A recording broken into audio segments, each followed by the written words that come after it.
Salam dəyərli sertifikasiya müəllimlərimiz, hər birinizi xoş gördük. Mən Nursalova Cünarə, Fes Akademinin kurikulum müəllimi. Dəyərli müəllimlər, bugün sizlərə layihə üzrə 3-cü videomu təqdim etmək istəyirəm. Qeyd etmək istəyirəm ki, hər bir metodika üzrə sizə təqdim olunan suallar çərçivə sənədinizə uyğun hazırlanıb. Bu suallara və izahlara baxmaqla sertifikasiyada metodika üzrə ən yüksək nəticəni toplaya bilərsiniz. Gəlin vaxt itirmədən keçək sualların izahına. Birinci sualımızla başlayaq müəllimlər. Birinci sualımız, müəllim dərsdə müxtəlif üsullarla şagirdlərin fəallığını təmin etməyə çalışır. Lakin yaradılan müzakirələr zamanı bir neçə şagirdin fikirləri davamlı olaraq sinif yoldaşları tərəfindən məsxərəyə qoyulur və müəllim bu vəziyyətə müdaxilə etmir. Nəticədə həmin şagirdlər özlərini ifadə etməkdən çəkinməyə başlayır və dərsə qarşı maraqları azalır. Bu vəziyyət müəllimin hansı pedaqoji tələbi pozduğunu göstərir. Yadda saxlayın, pedaqoji tələblər önəmli bir mövzudur. Bu sizə situasiya halında da düşə bilər və yaxud da bu şəkildə də sizə düşə bilər. Həm müsahibə mərhələnizdə, həm də imtahan mərhələnizdə bir sual bu dərsdən olacaq. Deməli, məsələ nədən ibarətdir? Müəllim dərsdə şagirdlərə dərsin müxtəlif üsullarla izah etməyə çalışır, amma müzakirədə fikir ayrılığı yaranır və şagirdlər bir-birlərini məsxərəyə qoyurlar. Bu da digər şagirdlərin marağının azalmasına səbəb olur. Əgər müəllim bu prosesə müdaxilə etmirsə, deməli müəllim dəstəkləyici mühiti pozmuş olur. Nəyə görə dəstəkləyici mühit deyirik müəllimlər? Çünki müəllimin sinifdə sağlam fiziki və psixoloji baxımdan sağlam mühit yaratması dəstəkləyici mühitə aiddir. Qələmimizi götürək.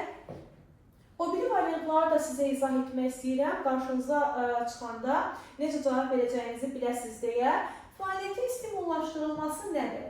Hər bir müəllim şagirdinin fəaliyyətinə konstruktiv rəy verməyi bacarmalıdır. Yəni, fəaliyyətə stimul vermək nə deməkdir? Onun fəaliyyətini incələyirik, lazım olan məqamlarda şagirdə yaxından kömək etmiş oluruq. Adətən fəaliyyətin stimullaşdırılmasında konstruktiv rəylər bizə kömək edir. Şagird yönümlülük nədir? Şagirdin maraq və tələbatının nəzərə alınması, fərdi, belə deyək, onun istəklərinin nəzərə alınması, təlimdə onun daha yaxşı motivasiya etmək üçün, daha yaxşı cəlb etmək üçün müəllimin istifadə etdiyi üsullar, strategiyalar şagird yönümlülüyə də aid ola bilər. Düzdür, bu təlimdə bərabər imkanlarda da görürük şagirdlərin maraq və tələbatı, amma eyni variantda qoyulmur. Bir də şagird yönümlülükdə əsasən biz görəcək müəllimlər 21-ci əsr bacarıqları, yadda saxlayın. Əgər müəllim şagirddə problem həll etmə kimi, yaradıcı təfəkkür kimi, tənqidi təfəkkür və s. yəni 21-ci əsr bacarıqları formalaşdırırsa, şagird yönümlülüyü həyata keçirmiş olur. Bəs inklüzivlik nədir? İnklüzivlik təkcə sağlamlıq imkanları məhdud olan şagirdlərin nəzərə alınması deyil, inklüzivlik intellektual xüsusiyyətindən asılı olmayaraq, fiziki və belə deyək də psixi baxımdan hər tərəfli şagirdlərin nəzərə alınmasıdır, təlimi hər bir uşaq üçün əlçatan etmək deməkdir. Pedaqoji prosesin tamlığı odur ki, müəllimin keçdiyi təlimdə həm şagird öyrənməlidir, həm şagird inkişaf etməlidir, həm də şagird tərbiyə almalıdır. Yəni, təlimin öyrədici, inkişaf etdirici və belə deyək də, öyrədici, inkişaf etdirici, tərbiyə edici olması pedaqoji prosesin tamlığına aiddir. Əgər müəllim dərsin məqsədini reallaşdırmaq üçün müxtəlif fəaliyyətlər həyata keçirilirsə, o da pedaqoji prosesin tamlığına aiddir. Davam edirik müəllimlər, ikinci sualımızla. Etik davranış qaydalarına aiddir bu sualımız. Etik davranış qaydaları hər videomda qeyd edirəm. Artıq dəyişib, siz bunu yeni qaydalarla öyrənsəniz daha yaxşı olar. Çünki imtahanda da yeni qaydalarla düşəcək sizə. Üsalə müəllim 9-cu sinifdə riyaziyyat dərsi deyir. Sinifdə akademik səviyyəsi zəif olan bir neçə şagird var. Bu şagirdlər tez-tez ev tapşırıqlarını yerinə yetirmir və mövzuları anlamaqda çətinlik çəkirlər. Lakin müəllim bu vəziyyətin səbəblərini araşdırmaq əvəzinə onları potensialı zəif şagirdlər kimi görür və diqqəti yalnız savadlı uşaqlara yönəldir. Deməli, müəllim yalnız savadlı uşaqlara fikrini yönəldir. Müəllim etik davranış qaydalarından hansı prinsipi pozmuş olur? Biz keçən dərsimizdə də mən sizə izah etmişdim. Müəllimin şagirdə qərəzli yanaşması, ayrı-seçkilik etməsi, uşaqlar arasında fərq qoyması elə qərəzsizliyə aiddir. Müəllim üçün bütün şagirdlər eyni olmalıdır. Yəni, müəllim üçün zəif və yaxud da güclü, ağıllı və yaxud da belə deyək də, potensialı daha zəif şagird anlayışı olmamalıdır müəllimlər. Davam edirik. Və bizim olmazsa olmazımız inteqrasiya sualı. Mütləq bir sual imtahanda sizin qarşınıza çıxacaq. İnteqrasiya sualları hər bir müəllimin öz fənninə yaxın fənnindən də düşə bilər. Məsələn, tutaq ki, biologiya müəlliminə coğrafiyaya uyğun bir situasiya sualı düşə bilər. Necə? Söhbət biologiya fənnindən gedir, amma orada coğrafiyaya da inteqrasiya etmiş və yaxud da kimyaya da inteqrasiya etmiş ola bilərlər. Ona görə siz bu sualları bir-bir təhlil etməyi bacarın. Biologiya müəllimi fotosintez və onun ətraf mühitə təsiri mövzusunu keçərkən şagirdləri qruplara ayırır. Hər qrup fotosintez prosesinin atmosferdəki karbon qazı miqdarına, iqlim dəyişmələrinə və ekosistemlərə təsirini araşdırır. Fikir verdiniz müəllimlər, biz artıq burada bir neçə fənni də görmüş olduq. Şagirdlər həmçinin bu mövzunu əks etdirən riyazi diaqramlarda təqdim etməlidirlər və ekoloji kampaniyaya şüarlar hazırlamalıdırlar. Bəzən müəllimlər elə bilir ki, fənüstü inteqrasiya mütləq dərsdən kənarda olmalıdır. 45 dəqiqənin üzərində müəllim fənüstü inteqrasiyanı reallaşdıra bilməz. Bu yanlış düşüncədir müəllimlər. Yadda saxlayın. Əgər müəllim problem əsaslı, sorğu və araşdırma əsaslı təlim modellərindən istifadə edirsə, bu fənüstü inteqrasiyaya aid ola bilər. Gördüyünüz kimi, müəllim bir şüar hazırlamağı şagirdə tapşırıq verir. Bu, təbii ki, fənüstü inteqrasiyadır və fənlər arası inteqrasiyanı da, məsələn, riyazi diaqramlar tərtib etmək, iqlim dəyişmələrini araşdırmaq, ekosistemlərə təsiri araşdırmaq. Bu da, məsələn, coğrafiya fənnini biz burada görürük. Fən daxili, fən üstü və fənlər arası inteqrasiya. Yəni, C variantı doğru variantımız olur. Fən daxili yoxdur burada. Davam edirik. Sinif müzakirələrində müəllimdən gözlənilən səriştələrə aid deyil. Bütün şagirdlərin müzakirələrə cəlb olunmasını təmin edə bilməlidir. Bəli, bütün şagirdlər müzakirələrdə aktiv iştirak etməlidir. Bu doğrudur. Müzakirələr zamanı şagirdi həvəsləndirmək, səhv cavab versə də, onu düzgün cavabı tapmağa yönəltmək lazımdır. Bu da doğrudur müəllimlər. Müəllim nəzarət etməlidir ki, şagirdlər bir-birlərinin fikirlərinə münasibət bildirərkən kobudluğa yol verməsinlər. Bəli, bir-birlərinə konstruktiv rəy verməyi şagirdlər də bacarmalıdır. Müəllim çoxçeşidli strategiyalardan istifadə edərək şagirdlərin hər birini müzakirəyə cəlb etməlidir. Bu da doğru addımdır. Şagird fikirlərini toplayıb cavab verənə qədər müəllim gözləməlidir. Növbəti şagirdə müraciət etməməlidir. Y variantımız bizim səhv variantdır. Və nəyə görə səhv variant olduğunu izah etmək istəyirəm. Əslində, bəli, doğrudur. Müəllim şagirdə gözləmə vaxtı verməlidir. Amma bu gözləmə vaxtı şagirdin cavab vermək istəməsinə görə yox, 30 saniyə qapalı sualda, 1 dəqiqə isə açıq sualda şagirdə gözləmə haqqı veririk. Bəlkə şagird 7 dəqiqəyə cavab verəcək və yaxud da 10 dəqiqəyə cavab verəcək. Axı digər şagirdlər də və 45 dəqiqə bizə, belə deyək də, çatmaz dərsimizi keçmək, sual cavab etmək, yeni tapşırığı şagirdlərdən soruşmaq, yəni bu mümkünsüz bir hal olar. Ona görə müəllim əvvəlcədən şagirdlərə bildirməlidir. Bax, bu prosesi qapalı sual 30 saniyə, açıq sualda isə uzağı 1 dəqiqə biz şagirdə gözləmə vaxtı verə bilərik müəllimlər. Davam edirik növbəti sualımızla.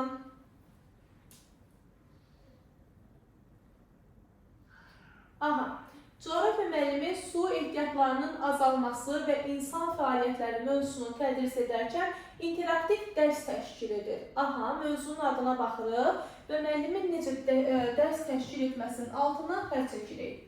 O, əvvəlcə şagirdlərə su ehtiyatlarının azalması, çayların quruması və su çatışmazlığı ilə bağlı statistik cədvəl təqdim edir. Gəlin görək müəllim nə təqdim etdi? Su ehtiyatının azalması, çayların quruması, su çatışmazlığı haqqında statistik cədvəl təqdim etdi. Daha sonra şagirdləri qruplara bölərək müxtəlif regionlarda su ehtiyatının azalmasının kənd təsərrüfatına, əhali məskunlaşmasına və sənaye fəaliyyətlərinə təsirini tədqiq etmələrini istəyir. Qruplar təqdimatdan sonra Azərbaycanla oxşar problemlərlə üzləşən digər ölkələrlə müqayisə aparmalı, uyğun həll yolları təklif etməlidirlər. Ümumiyyətlə müəllimlər bilirsiniz ki, istər sertifikasiya olsun, istər MİQ müəllimləri. Bəzən sizin qabağınıza elə suallar düşə bilər ki, yəni bu sual sırf birbaşa oxuyub anlama ilə bağlı olsun, yəni belə sizin gördüyünüz sual kimi. Bizdən deyir, hansı fikir doğrudur? Şagirdlərin mövzuya dair məlumatlar toplaması müəllimə aktiv şagirdlərin hansı səviyyədə olduğunu görməyə şərait yaradacaq. Yadda saxlayın, müəllimin bu fəaliyyəti aktiv şagirdlərin tapılması deyil. Ona görə də bax, bunun üzərindən xətt çəkirik. Müəllim fəaliyyəti şagirdlərdə analitik və problem həll etmə bacarıqlarının inkişaf etdirilməsinə kömək olacaq. Bu fikir doğrudur. Burada əslində bu situasiyada hansı fikir səhvdir olmalıdır? Şərti dəyişirəm burada, amma sizə göndərdiyimiz testdə şərt belə olacaq. Hansı fikir səhvdir? Deməli, müəllimin fəaliyyəti şagirdlərdə analitik və problem həll etmə bacarıqlarının inkişaf etdirilməsinə kömək olacaq. Doğru fikirdir. Qrup işi şagirdlərin həm də sosial bacarıqlarına təsir edəcək. Bəli, qrup işində çünki əməkdaşlıq bacarığı formalaşır şagirdlərdə, rey vermə bacarığı, yardımlaşma hissi formalaşır şagirdlərdə, təşəbbüskarlıq, liderlik və s. Müəllimin şagirdlərə statistik cədvəl təqdim etməsi vizual öyrənmə tərzinə malik olan şagirdlərin marağına səbəb olacaq. Bəli, öyrənmə tərzləri müxtəlifdir. Məsələn, kinestetik öyrənmə var, vizual öyrənmə var, audial öyrənmə var, oxuyub yazaraq öyrənmə var. Amma müəllimin diaqram, cədvəl təqdim etməsi daha çox bəli, məkan vizual intellekti olan şagirdlər üçün və vizual öyrənmə tərzinə malik olan şagirdlər üçün daha maraqlı olacaq. Ona görə bu fikrimizdə də səhv yoxdur.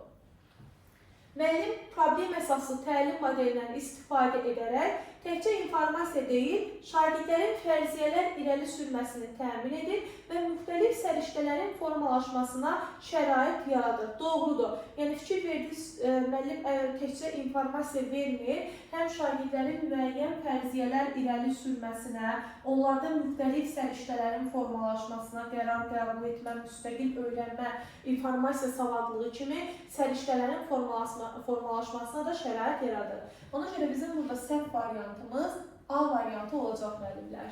Yəni o doğru deyil. Müəllim şagirdlərin səviyyəsini burada müəyyən etmirdi.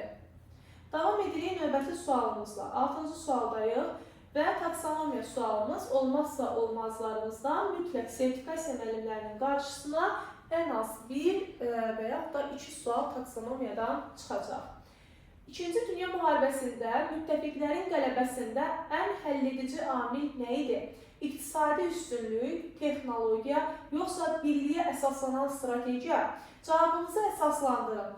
Əziz müəllimlər, burada müəllim şagirdə 3 seçim imkanı verir. İkinci Dünya müharibəsində qələbədə ən böyük amil nə idi? İqtisadi üstünlük mü?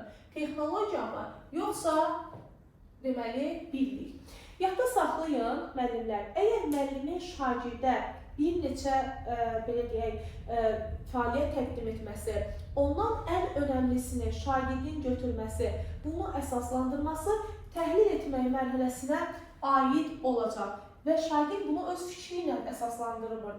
Belə deyək də, olan bir fikrə görə deyir ki, iqtisadi üstünlük daha yaxşı idi və yaxud da texnoloji üstünlük daha yaxşı idi. Ona görə cavabımız təhlil mərhələsidir. Davam edirik. İnternet təhlükəsizliyi mövzusunda sosial şəbəkələr üçün qısa maarifləndirici video və ya poster hazırlayın. Tapşırıq təfəkkürün hansı növünə aiddir? Burada da bəzi müəllimlər A variantını götürmüşdür. A variantı idrak, yəni fəaliyyətin növlərindən biridir, mərhələlərindən biridir. Biz bilirik ki, təfəkkürün 3 növü var. Tənqidi təfəkkür, məntiqi təfəkkür və yaradıcı təfəkkür. Mahiyyətə baxırıq, nə istəyir bizdən? Sosial şəbəkələr üçün maarifləndirici video və yaxud da poster hazırlamalısan. Yəni bu artıq şagirddən yuxarı təfəkkür səviyyəsini istəyir. Nəsə hazırla, yaratmaq, yaradıcı təfəkkürə aiddir müəllimlər. Tənqidi təfəkkür odur ki, şagird ən düz qərar verə bilir, sistemli düşünə bilir, qərəzsiz olur, obyektiv olur, özünün də səhv ola biləcəyini qəbul edir, empatiya yaratmağı bacarır, açıq düşüncə tərzi formalaşır. Məntiqi təfəkkür isə səbəb-nəticə əlaqəsini tapa bilirəm, ümumiləşdirmə edə bilirəm, əhəmiyyətini anlayıram, əhəmiyyətini şərh edirəm kimi bax belə tapşırıqlar məntiqi təfəkkürə aid ola bilər. Davam edirik 8-ci sualına. Tədris ilinin əvvəlində sinifə bir neçə yeni şagird gəlir. Bu şagirdlərlə sinifin digər şagirdləri arasında münaqişə baş verir. Bu proses artıq bir neçə aydır ki, davam edir və bunun baş verməsinə səbəb nə ola bilər? Yenə də qeyd edirəm, müəllimlər sizə belə deyək, bir taksonomiya, fənn kurikulumuna aid sual, bilik, təfəkkür, iş üsulları, rəylər, qiymətləndirmə və sinifin idarə edilməsi, müəllim, şagird, müəllim münasibətləri, sinifdə davranış qaydaları, bax bunlar haqqında qarşınıza suallar çıxacaq sertifikasiyada. Və sualı əgər siz diqqətlə oxusanız, özünüz belə məntiqi əsası müəyyən edib düzgün cavab yaza bilərsiniz. Sinifə yeni şagirdlər gəlib, sinifdə münaqişə var. Bunun səbəbi nə ola bilər? Demək ki, müəllim şagirdlərdə ünsiyyəti formalaşdırmıyor. Bu bizim bir səbəbimiz. Müəllim şagirdlərin adaptasiya olması üçün interaktiv tapşırıqlar vermir. Burada söhbət tapşırıqdan getmir, yəni interaktiv tapşırıqdan getmir. Və müəllim şagirdlərin adaptasiya olması üçün dəstəkləyici mühiti yarada bilərdi, şagirdlər arasında buzquran strategiyalarla istifadə edə bilərdi, emosional intellekti şagirdlərdə formalaşdıra bilərdi, mənəvi dəyərləri şagirdlərdə formalaşdıra bilərdi. Amma interaktiv tapşırıqlar bunun həlli deyil. Müəllim dərsin illik planlamasında bu fəaliyyətlə bağlı tədbir nəzərdə tutmuyor. Ümumiyyətlə, yadda saxlayın ki, biz belə deyək də, şagirdlərin davranışlarının idarə olunmasını illik planlamaya daxil etmirik. Sosial-emosional öyrənmə, bəli, bax bu illik planımızda yer alır. Amma sırf şagirdlər arasında baş verən münaqişənin səbəbi bu deyil müəllimlər. Müəllim aydın gözləntilər müəyyən etməyib, sinif dəyərlərini formalaşdırmır. Bəli, həqiqətən də keçən dərsimizdə sizə testimizin izahında qayda, prosedur və gözləntidən danışdım. Nə demişdik? Gəlin yadımıza salaq. Gözlənti odur ki, şagirdin davranışı haqqında ona ötürdüyüm mesajdır. Sənin davranışından nə gözləyirəm? Sonu adətən istək, arzu şəklində olur. Qayda gözləntinin biraz daha sərt formasıdır. Məsələn, artıq sinifdə uşaqlar bir-birlərini təhqir edirsə, mən onlara gözlənti qoya bilmərəm. Biraz daha sərt forma, qaydaya keçməliyəm, sonu əmr cümləsi ilə bitir, amma imkan istifadə etmirik. Məsələn, sinifdə səs salmayın, yox, sakitçiliyə əməl edin. Tənəffüsdə qaçmayın, yox, tənəffüsdə yavaş-yavaş yeyin və s. Prosedur da hər hansı bir fəaliyyətin ardıcılıqla həyata keçməsidir müəllimlər. Deməli, gözləntilər şagirdlərdə bəli, həm də mənəvi dəyərləri formalaşdıra bilər. Variantımız 1-4 olacaq. Davam edirik. 9. Yenə də inteqrasiya sualı. Müəllim ədəbiyyat dərsində Cəlil Məmmədquluzadənin Poçt qutusu hekayəsini təhlil etdikdən sonra şagirdlərə evə müasir dövrümüzdə sosial problemləri araşdıraraq əsərdəki hadisələrlə müqayisəni aparmağı və hər bir şagirdi sosial mesaj verən qısa videoçarx hazırlasın tapşırığını verir. Müəllim əsəri keçir. Cəlil Məmmədquluzadənin Poçt qutusu əsərini keçir. Şagird sosial problemləri araşdıracaq və sosial bir videoçarx hazırlamalıdır. Yəni, burada artıq informatika fənnində biz görürük, şagirdin təkcə ədəbiyyat deyil, burada digər fənlərlə də inteqrasiyanı görmüş oluruq və evə verilir də, yəni videoçarx hazırlayacaq, ona görə də bu fənlər arası və fənüstü inteqrasiyaya aid olacaq. Baxın, burada tapşırığı evə verir müəllim. Amma yenə də, məsələn, sinifdə də olsaydı, bir plakat hazırlasaydılar, şüar hazırlasaydılar, yenə də mən fənlər arası fənüstü inteqrasiya götürərdim. Davam edirik. İş üsulları, müəllimlər mütləq sizə iş üsullarından sual düşəcək. İş üsulları haqqında mənim kanalımda bir çox videolar var. Həmin videolara baxıb yararlana bilərsiniz. Gəlin davam edək. Aşağıdakılardan hansı beyin həmləsi üsuluna aiddir? Beyin həmləsi biz bilirik ki, kreativ ideyaların bir yerə toplanması və bölüşdürülməsidir. Əsasən qrupla aparılır. Şagirddə problem həll etmə bacarığının formalaşmasında, tənqidi, yaradıcı təfəkkürün formalaşmasında böyük rol oynayır. Amma digər variantları da izah edək ki, bizim yadımızda qalsın. Şagirdin bildikləri arasında nə dərəcədə düzgün əlaqə yarada bilib-bilmədiklərini yoxlamaq imkanı verir. Şagird bildiyi arasında nə dərəcədə əlaqə yaradır? Şagirdin anlama bacarığını yoxlayan iş üsulu anlayışın çıxarılmasıdır. Refleksiya etmək üçün istifadə olunan 3-2-1 üsulunu deyə bilərik. Xəyali bir situasiyanı canlandırmaq, mövzunu daha dərindən öyrənmək rollu oyunlara aiddir. Bizim D variantımız beyin həmləsinə aiddir. Bu üsulda qruplara bölünmüş şagirdlər öz mövqelərini arqumentlərlə müdafiə etməlidirlər. Bu da arqument, natiqlik bacarığı, məntiqi riyazi intellektə aid daha çox onların sevdiyi iş üsuludur. Debat deyə bilərik buna da.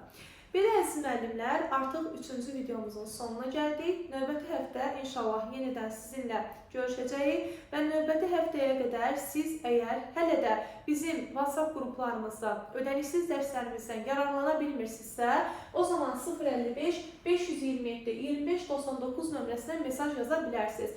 Qeyd etmək istəyirəm ki, sertifikasiya üçün 35 günlük layihə proqramımız var. Ödənişli dərsimizdir bu və bu layihə proqramında siz maksimum nəticə toplamaq imkanı qazana bilərsiniz. Bundan da yararlanmaq istəyirsinizsə, yenə dediyim kimi 055 527 25 99 nömrəsinə mesaj yazaraq ətraflı məlumat ala bilərsiniz.